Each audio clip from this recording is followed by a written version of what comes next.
welcome back to the Villa Filler podcast. It is back for the season. We've just beaten Hull a few days ago now, actually. We're a little bit late with this. I am joined with my good friend Dan Wiseman. How are you doing, buddy? I'm not too bad, thank you, mate. How are you? I'm very good, especially after Monday night, mate. It was brilliant. It was really, really good. Yeah, it was amazing, wasn't it? I think our games against Hull are, very rarely one for the neutrals. It's usually two teams with, who we usually play them when neither team is in a particularly good place. And I think the games, I recall Hull away being Lambert's last game in charge, and I think games at the KC have ever since scarred me. But no, I thought, very strangely actually, I thought we really improved in the second half. Usually under Bruce, we become quite conservative in the second half, usually sit back and protect what we had, which was the draw at the time. But it was nice to see us really go for it, and two very unlikely goal scorers, I think it has to be said. Mate, definitely. It's funny because Hull, for me, have always been a bit of a bogey team for us, haven't they? We've always really struggled to sort of overcome them. And it showed, starting the season off perfectly. With a 3-1 win, as you say, Alan Hutton and El Mohammed, mate. I was there and it was absolutely mental. Oh, that's something I'm very jealous of. I got like a cut on my leg from the goal, like went everywhere, and it was insane, mate. It really was. We'll start with the first half because I think from what I'm getting from Twitter, obviously because I was at the game, the people on Twitter thought we didn't look comfortable passing out from the back. Now I really seem to disagree with this, mate, and I don't know what you think about this, but I thought I was quite welcome to the idea of that because obviously this isn't how Bruce likes to play. No, as I said, and this is something that I've said all along. Over this summer, I was one who did look forward to a change, who was perhaps looking into the idea of Bruce leaving. But one of the things I've said all along is that I have absolutely no problem with Steve Bruce as a person. He just needs to change with the times and adapt his football. And I think we try to change the formation. We've tried playing players in different positions, and watching Villa, even if it's trying to play football out the back, was really welcome for me. I was really pleasantly surprised by the lack of long ball. Obviously, it was there at times, but in the Championship, what team doesn't play it when it's needed? And yeah, it's a new tactic for the Villa. It's something that's obviously going to improve with time. But considering we were playing Hull, who are by no means the strongest team in the league, but still had a very strong side under a good manager, I thought we did a pretty good job. Now the first goal, very disappointing to concede from a set piece. You can point to two people, obviously. You can point to Jed Stiff for coming out to punch the ball, and Tommy Elphick for not heading the ball off the line and choosing to kick it. Because from it all happened so fast, I didn't really understand what had gone on. And initially, I was really blaming Jed Stiff for this. Having watched it back, very disappointed in Tommy Elphick's decision making. Do you think this could hurt him and his chances in the first team? Now we've obviously signed Axel Tuanzebe back on loan.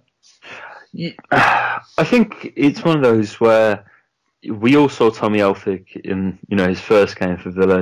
That kind of Terry Utcher-esque bandage around his head at Sheffield Wednesday away. I think we lacked that. I think that's where if we still had John Terry, they said this on Sky Sport. He brings the goal frame down with him in an attempt to head that ball away. And although I thought Tommy was really, really solid, obviously very much made up for it with the goal.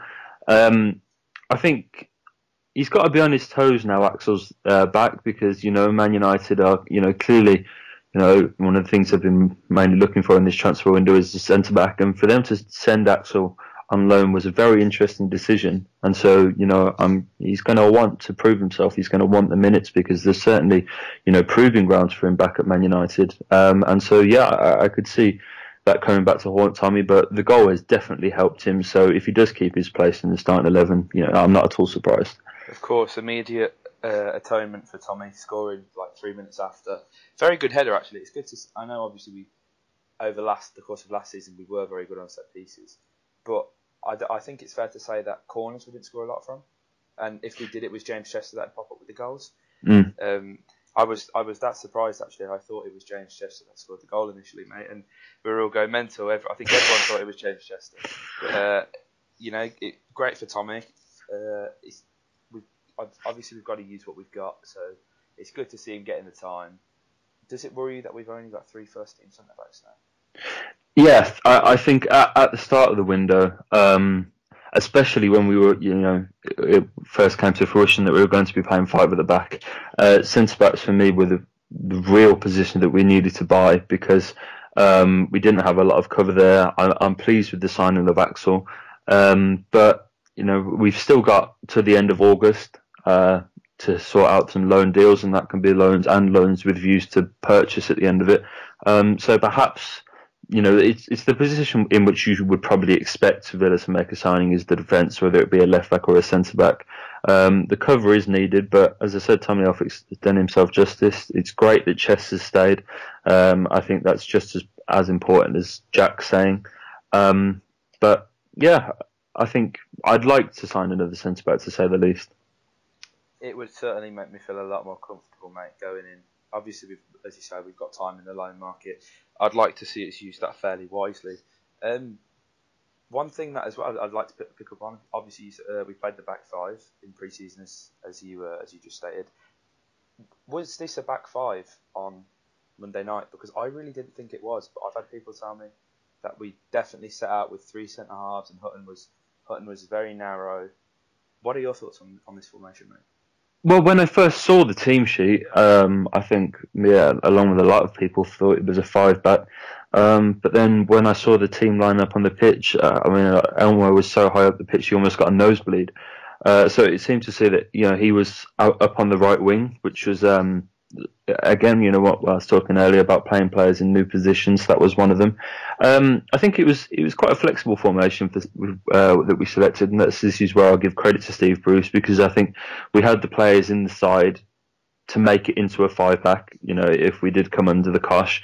But then again, it could change into that 4-3-3, that more dynamic formation, which we were a lot better in transition than we were in pre-season. We were playing the 5 at the back. So I think it was both in a sense, but I think as the game progressed, and I think as we got our foot on the ball and became more comfortable in the second half, it became, and we stuck to that 4-3-3-esque formation.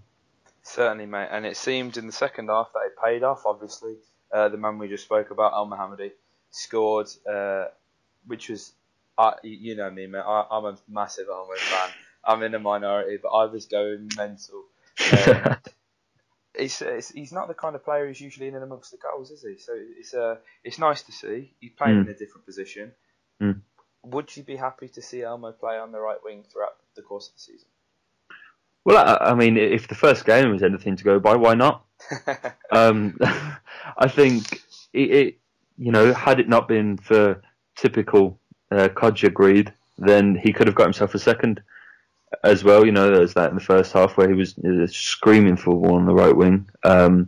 But I think, this is a season where, and we've been saying this all along, even before, this is a season where players, have got a chance that is perhaps better than ever to prove themselves, to show that they've got what it takes to step up into the first team and hold down a position. And, that doesn't just go for the youth either, that goes for the first team. And, if there is potential there for Elmo's playing on the right wing, although, he's not the right winger I think, most people would have wanted at the start of the season. If he can put in performances there, I can't see any reason why, he doesn't deserve to keep it. Yeah, it certainly was interesting because, as you say, mate, I think all of us did read the formation as a back 5 to begin with, but Elmo was definitely playing on the wing. We've not got many right wingers really, have we? We've got Adoma, but he seems to be playing on the left. So, it could easily be a position that Elmo finds himself occupying. We're not going to bring in anyone on loan for cover. Talking about the Hutton goal, mate. Now, oh my God, Alan Hutton. I was there Amazing. For when Alan Hutton scored for Aston Villa. 2 goals in 7 years. A surging run through the heart of the defence. And they just seemed to part like the Red Sea, didn't they? It was amazing. It really was. I reckon a Hull player had some money on Hutton scoring because they were poor at defending. They really were. Shot wasn't the best, but let's give him credit. He did well to get it over on the far post, beat David Marshall, formerly of Cardiff. So high pedigree in goal, relatively for the Championship. Them celebrations, mate. Isn't that what football's all about? Absolutely, absolutely. I mean, I wonder what the odds were on Elmo, Elphick, and Hutton scoring. Someone's very rich if they've put money on that. Absolutely, but no, it was amazing. I think everyone, when he picked up the ball, 40 yards out, 30 yards, everyone wanted the same thing, and it's the one thing it's the reason that we love Hutton, isn't it? It's his fearless attitude. He'll pick up the ball and he'll run at anyone. Doesn't matter who it is. Doesn't matter the opposition. He plays like he's a kid in the playground, and with all the passion to match. And it's no surprise that he's won the hearts of the Villa fans over, and no one, was more happy to see the goal go in than the Villa fans, and it looked amazing. I have to say, I'm very jealous of the fact that you were there. I was contemplating a couple of weeks before, but as you said earlier, I was like, nah, Hull's a bogey team. It's not a good place to start the season. But no, you proved me wrong, and yeah, I'm absolutely delighted for Alan. Really good, mate. And there was almost 4 or 5, wasn't there? Rashawn Hepburn-Murphy coming on offered so much more in 20 minutes, I thought, than Kaiju did in 70.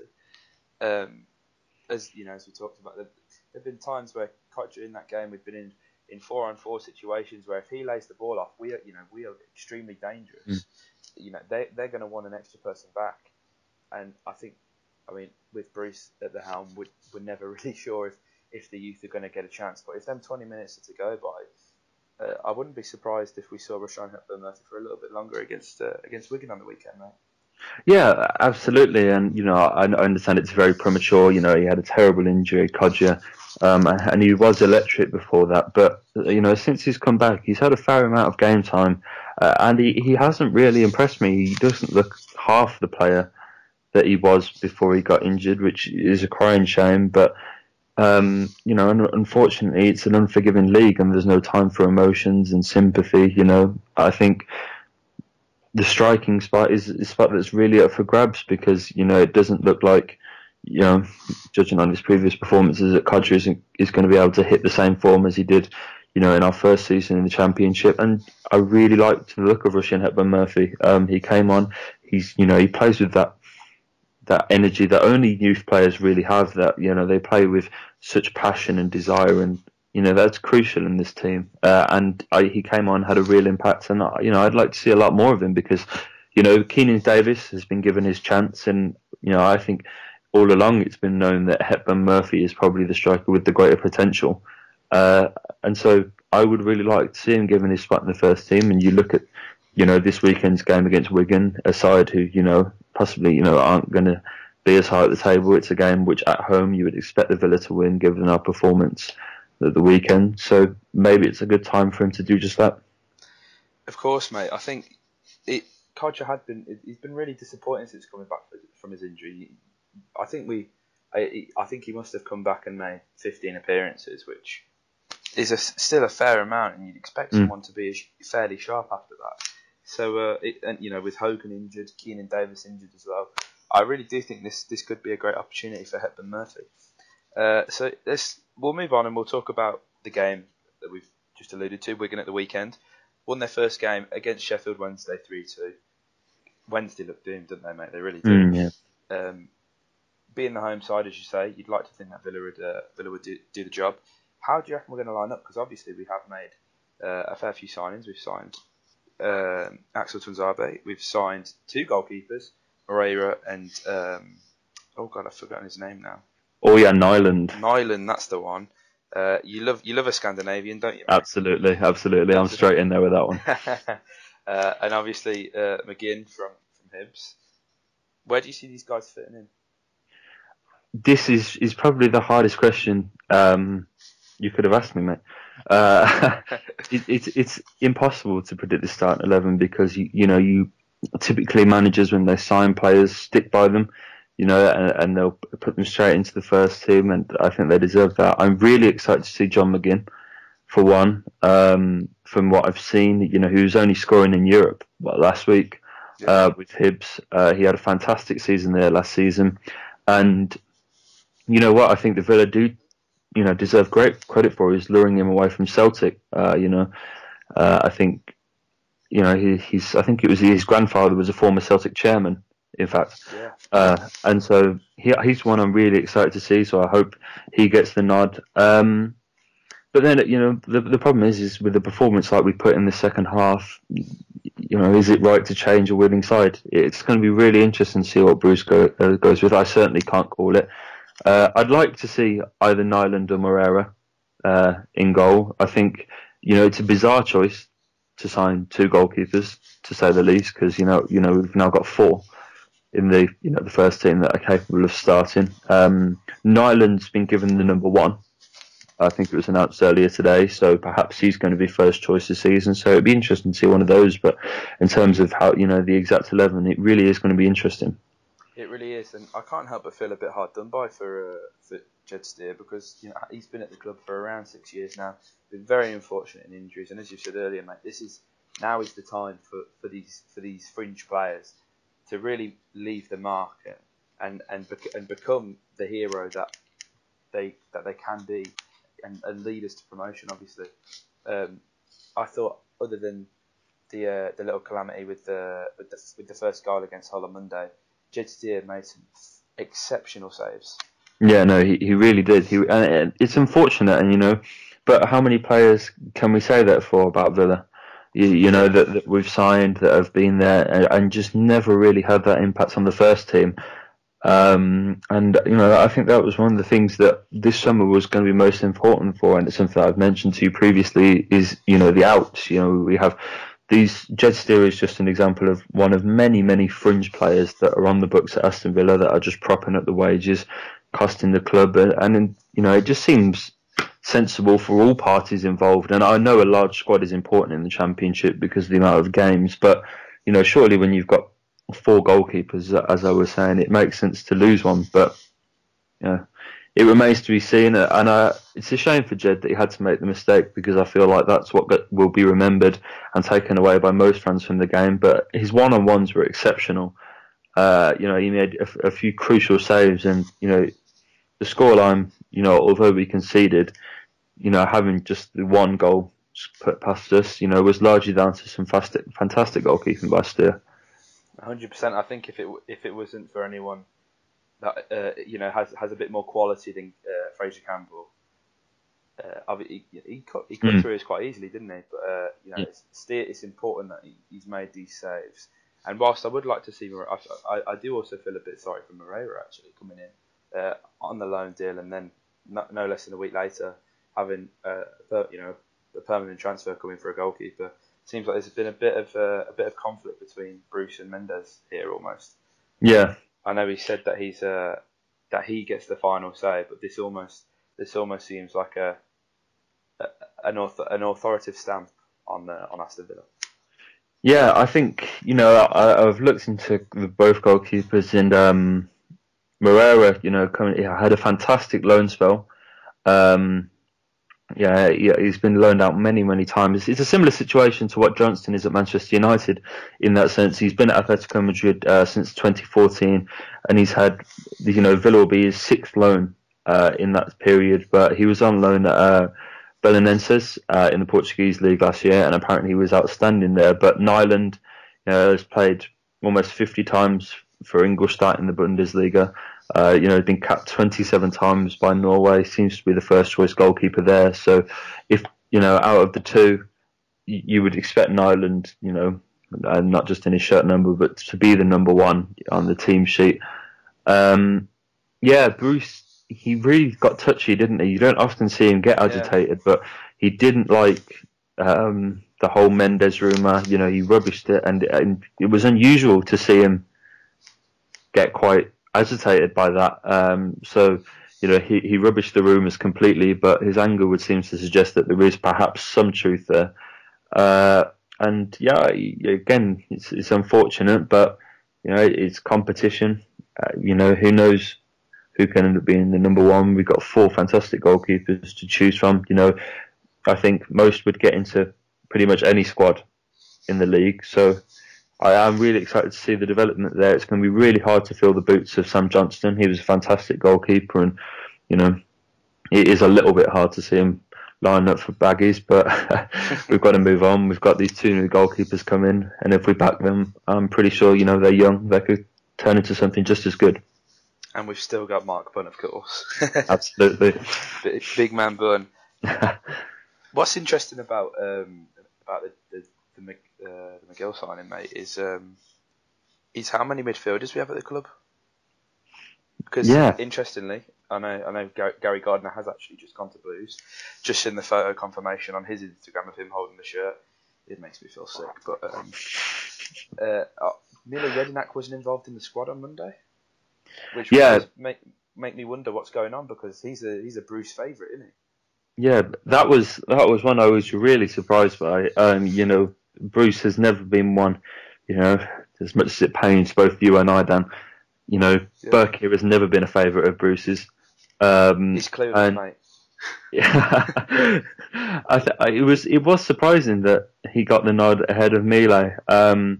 There was some reports linking Mile to a move back to Turkey. It's where he spent a lot of his career. Once he came out of Australia, so the rumours sort of made sense, and I felt like it made sense from a Villa perspective as well. To try and move on, because you look at the likes of Lansbury as well, and God knows what's going to be happening in there. There are so many midfielders at the club, and it's very interesting. That's why I was saying, I would have looked forward to some outs, because I think every Villa fan, we've got a squad that we like. There aren't too many players that get in the matchday squad on a regular basis that the Villa fans haven't taken to, and I think in that sense, we'd all like for them to achieve the best possible in their careers. And I think the reality is, for a lot of the players at the club, they aren't going to achieve their potential at Villa, because they're hardly going to get a look in the first team. It is a shame, because as I said to you last night, mate, realistically there's probably only one spot available in the midfield in the starting lineup. Bruce isn't going to drop Whelan. Jack's staying, so he's not going to lose his place. And I'm finding it extremely hard to believe that he's going to drop Conor Hourihane. And you know how I feel about Conor Hourihane.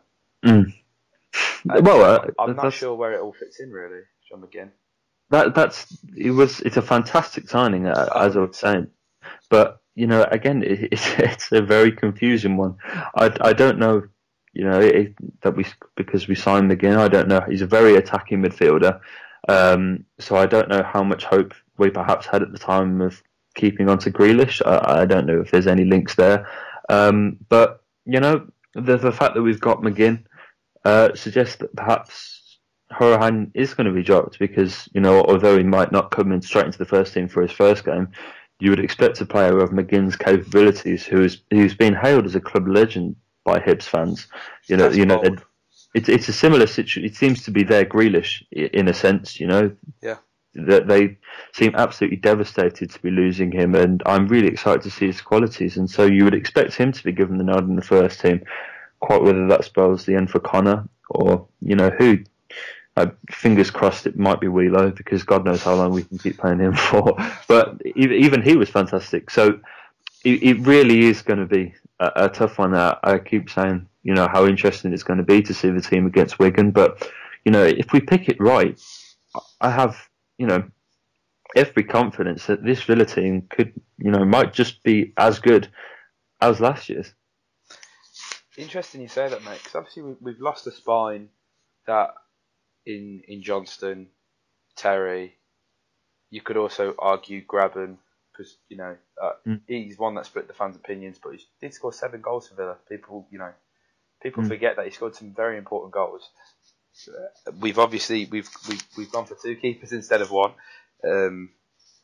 We've got Tunzabi back, which I think is important, because I would have liked to have seen a lot more of him last season. Shame he's injured. Although if he has a good spell with us, I can't really see him coming permanently, because he's been knocking on that first team at Manchester United for a long time now, hasn't he? Yeah. And what was interesting about that Tuanzebe deal was I watched a couple of United's pre-season games this year, and he was very, very impressive. Oh, yeah. He had a fantastic pre-season, and as I was saying, considering that the Man United search for a centre back still goes on, and past the deadline, considering that they're also looking at loaning out Fosu Mensah apparently to Fulham, it was really interesting that we got Tuanzebe. Don't get me wrong, I'm absolutely delighted that we have, but it's an interesting move for Man United to give us him, and as I was saying, I'm really excited to see more of him, because he was fantastic in pre-season for United. He could be the one that's got away. Oh, we can hope. Interesting. Obviously, now the window has been slammed shut in England, and Jack Grealish is still a Villa player. Just massive sighs of relief all across Aston and Birmingham, really. One thing that does worry me though is that the Italian transfer window closes on the 31st of August, and Bjarnason has been linked with a move away. Oh God, don't say it. I'm not going to be able to sleep, mate. I'm not going to be able to sleep well for the end of August. I think I'll be honest, and it is one that again is one of these players that I'd love to see more, but he falls into that midfield category where there just seems to be so much, and we don't seem to be willing to play any more than three centre midfielders. That option for a narrow kind of diamond in a four is not something that Bruce has ever seemed to show any taking for. So perhaps unfortunately it could be time to sort of say goodbye to our little blonde bombshell. Oh mate, can't we just give him another go at left back? He wasn't as bad as Taylor when he played left back. But it's worrying. I'm obviously extremely glad we kept hold of Grealish, but it's worrying as we're in a position now where a lot of people may not be worrying about Bjarnason leaving, but players can get poached by the teams around Europe, and it's really not a good situation that we've got ourselves in, is it? No, absolutely, and this is one of the things that was the main point for debate when they spoke about bringing the transfer deadline forward. Is that the European one is still very much open. They've still got a long time to complete their signings, and perhaps that is good news for the likes of Yedi, who would suit a move to away. And unfortunately, as much as we love him, it would make sense to see Bjarnason leave because he's just not getting the game time, and he's a fantastic player. On his day, we saw that at the World Cup. He really does have ability, and I think given that we've signed McGinn, it spells the end. But we can hope, can't we? We can hope, but I think it is Whelan's, unfortunately. Unfortunately, mate, I've been holding out to get the shirt so as I can get Bjarnason on the back, knowing that he's staying, because I don't want to be one of them people that gets the shirt and they leave or they change the number. So I've been holding on. Looks like I'm going to have to go with someone else though, potentially. Terrible. You've obviously got the kit, mate. Yeah. Sales had gone up by 700%. Got voted the best kit in the EFL. Tell us about it, mate. I have to admit, I owe a huge apology to Luke Roper because when I saw that we'd announced him as the kit sponsor for next year, I was dreading it. I thought, oh God, here we go again. Because you see kits made by these lesser known names, all around the EFL, and they look absolutely dreadful. And I was dreading it, though I wasn't a massive fan of the home kit from last season. I like the away kit. Wasn't a massive fan of the home kit. When these came out, I was absolutely delighted. They look amazing. I thought it looked even better in the flesh. I thought the lads looked great out there. I can't wait to see, a claret and blue side play at Villa Park again this weekend. I really am impressed. I think, it's another one things that, look, exciting going. But the interesting thing is about the deal is I believe it's only a 1 year deal. And obviously Nassif Sawiris, I think he's on the board at Adidas. Yeah. And so, that's something that would perhaps make sense in the future. So perhaps it's not going to be as long term as perhaps Luke Roper, and I think a lot of the Villa fans would like. He has done a fantastic job. Definitely. I don't really think Villa and Adidas are two things that really go hand in hand, though, mate. Are they? No, absolutely. Well, I think West Ham had a Adidas kit, I think, a few years ago when they were still at Upton Park, and I don't think it works. I don't, because obviously you have the claret with the blue sleeves, yeah. And the white stripes never really went. I felt so. I know, but I really hope perhaps we have an extended run with Luke because he's been fantastic. And there was a photo shoot for the third kit held at Villa Park the other day. Mate, you are a hero for asking that. I was about to ask you about that actually. There we are. Yeah, there was a photo shoot held at Villa Park for the third kit the other day. Whether it will go on sale, I don't know, because obviously last year's didn't either. But it's going to be interesting to see what that looks like because so far they've smashed everything. I like the training gear. I thought the warm-up kits that the lads wore were fantastic, and obviously the home and away kits speak for themselves. They really do. I'd quite like a bit of an odd third kit actually, because I don't know if you've seen Man City's third kit. navy blue with like the yellow and lime Lovely, isn't green it? stripes. I really like that. I'm a fan of that. Just imagine like a navy blue kit with claret and blue just going up the centre. One thing I was hoping for is I like the little throwbacks they're doing to previous kits. So perhaps a green and black striped kit based on that away kit we had in the 90s, maybe. That'd be that's what I'm hoping for, but we'll see. I think that would have definitely split the fans' opinions. That would definitely. But mate, I'm completely buzzing to be going down to Villa Park on the weekend again. Man, I've missed that place. I've been a few times over the summer to try and get the training kit actually, because I've been holding off for the kit. Not been able to get it. I've been 3 times. Oh really? Yeah, 3 times. So I'm a bit gutted. I don't want to pre-order because I've got my Fanatics discount and my season ticket discount. So I need to get it in person.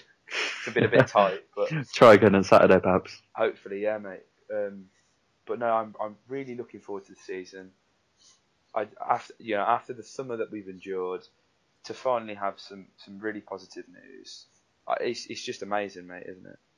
Yeah, it is, and this is, we really must count our blessings, because it's easy now that we've been brought to forget what happens, and the start of the summer seems forever ago, doesn't it? It really does. It really does. I don't think there's ever been a longer summer. The playoff final seems almost a million years ago, but if you'd have told yourself at the start of the summer that we would have kept Chesney, kept Grealish, have the 3rd richest owners in English football, have a fantastic kit and a team which, if it's fielded right, could be almost, if not as strong as the side that we had last year, you'd be laughing, wouldn't you? It's an incredible situation, and it just goes to show, this is why we love football. It's because it's a roller coaster. It's because, what happens tomorrow can be completely different to what's happening today. And, although it seems like FFP is just going to be something that we deal with financially, obviously we've still got another window to try and cope with it as much as we can, but I can't see us making 40 million in January. It seems like that's going to be the fine. The one thing that does concern me is that I think we all saw what happened to Bournemouth in terms of the consequences of their FFP, and thought, that's light work. I think that, it's a £3.5 million fine or something like that, which, when you go up to the Premier League, is nothing. It really isn't. But then, in complete contrast, you look at what's happened at QPR. It's well above 40 million their fine. They've had a transfer ban put in place as well. And with Steve McLaren has got to do one hell of a job there to even consider keeping them up. So it really can go one of two ways. It has concerned me slightly, but I trust our owners. They seem to have their head screwed on. They seem to be very good businessmen. Unfortunately, I don't think any fan wants to see football taken as a business, but this is financial fair play after all. And so, it seems like a plan is in place, and I just hope it turns out okay. Yeah, mate. It's I seem to think that QPR have got off relatively lightly, because they could have got a points deduction, and although I do feel like QPR could be one of the teams, as you say, that could go down. I think with that points deduction, it's almost certain that they'd be down, isn't it? Yeah, I think we just have to, as I said, we have to trust our owners in that they seem to have a plan. The fact that they have denied any money at all. I think, from Spurs' first bid of Josh Onamar and £3 million to taking it all the way up to 25, the fact that we didn't even bother giving that any interest whatsoever, we didn't entertain that in the slightest, suggests that the owners have got a clear plan of what they want to do with Aston Villa, how it's going to develop, and, they're obviously going to be accounting for FFP, and let's hope they deal with it in the right way. Yes, mate, and offering £3 million and Josh Onamar, you may as well have just offered us $3 million, if I'm honest. Absolutely, mate. Anyway, mate, it's been really great to get back into the podcast with you. We'll be doing this weekly, so we hope you guys enjoyed. We're really grateful for all the support that we've received on the YouTube channel recently. We've surpassed 500 subscribers and now over 21,000 views. So a big thank you to you guys. 1,000 subs is the goal for the end of the season. Let's hope that we can smash it. Anything from you, Dan? Yeah, I can't wait to be back with all you guys at Villa Park at the weekend. I'll be on my turnstile, probably the Trinity Road, so if you do recognise me for whatever reason, please give me a nod, but I can't wait to be there. I hope you guys feel the same. He's got a big beard, so look out for the beard. So thank you guys for listening. Like the video if you enjoyed. If you're listening on SoundCloud, subscribe. I think you can follow us on SoundCloud. Comment your thoughts below if you're listening on YouTube. Let us know as always if we're talking out of our arse, and subscribe for more Villa content. Up the Villa.